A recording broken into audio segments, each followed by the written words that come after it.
আসসালামু আলাইকুম বন্ধুরা, উত্তরবঙ্গের গাইবান্ধা জেলার ফুলছড়িঘাট থেকে স্বাগত জানাচ্ছি। আমি নাজমুল হোসেন। আজকের ভিডিওতে ফুলছড়িঘাটের মানুষের জীবন ও জীবিকার দৃশ্য তুলে ধরার চেষ্টা করব আপনাদের সামনে।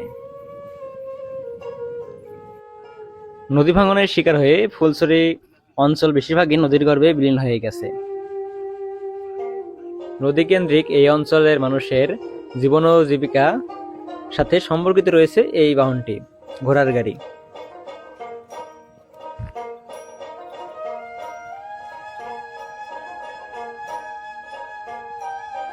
চরের মানুষজন প্রতিদিন নৌকায় করে বিভিন্ন মালামাল নিয়ে আসেন ঘাটে।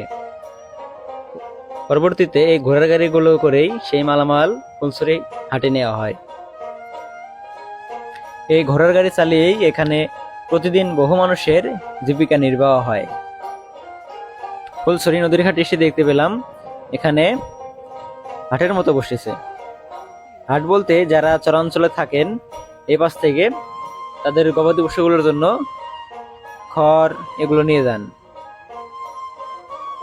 বন্ধুরা, বর্তমানে এই ফুলছড়ি ঘাটটি অনেক জরাজীর্ণ অবস্থায় থাকলেও একসময় এই ফুলছড়ি ঘাটের ছিল অনেক জৌলুস, এক জাঁকজমকপূর্ণ ইতিহাস।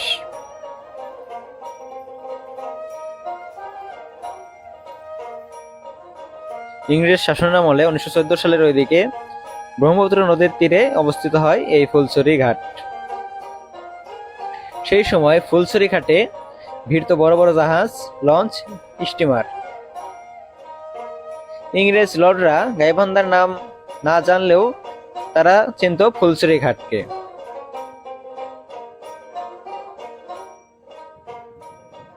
ইংরেজ শাসনামলে দেশে রেলওয়ে ব্যবস্থা চালু হলে উত্তরাঞ্চলের ঢাকা, নারায়ণগঞ্জ ও চট্টগ্রাম সহ দেশের পূর্বাঞ্চলের যোগাযোগ ব্যবস্থার একমাত্র পথ ছিল নৌপথ। সেই সময়ে এই ঘাটটি ফুলছড়ি বাদুরাবাদ নৌঘাট হিসেবে চালু হয়। পরবর্তীতে নদী ভাঙনজনিত কারণে কয়েকবার এই ঘাটের স্থান পরিবর্তন করা হয়। প্রথমে 1997 সালে এবং পরে 2000 সালে নদীর নাব্যতা সংকটের কারণে ফুলছড়ি ঘাট থেকে বাহাদুরাবাদ ঘাট এই নৌপথটি পরিত্যক্ত ঘোষণা করে। এরপর থেকেই এই ঘাটের জৌলুস ধীরে ধীরে কমে গেছে। প্রায় এক যুগ পেরিয়ে গেছে। ফুলছড়ি ঘাটের যে রেলওয়ে লাইন ছিল সেগুলো নদী ভাঙনের ফলে নদীতে বিলীন হয়ে গেছে।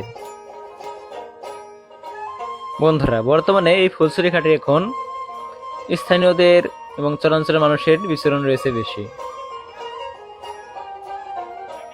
প্রতিদিন বিভিন্ন চরাঞ্চল থেকে মানুষজন আসেন এই ফুলছড়ি ঘাট হয়ে, চলে যান গাইবান্ধা আরো দূর দূরান্তে। তবে বেশিরভাগ মানুষজন দেখা যায় হাটবারে, সাপ্তাহিক হাটবারগুলোতে ফুলছড়ি হাটে অনেক দূর দূরান্ত থেকে মানুষজন আসেন।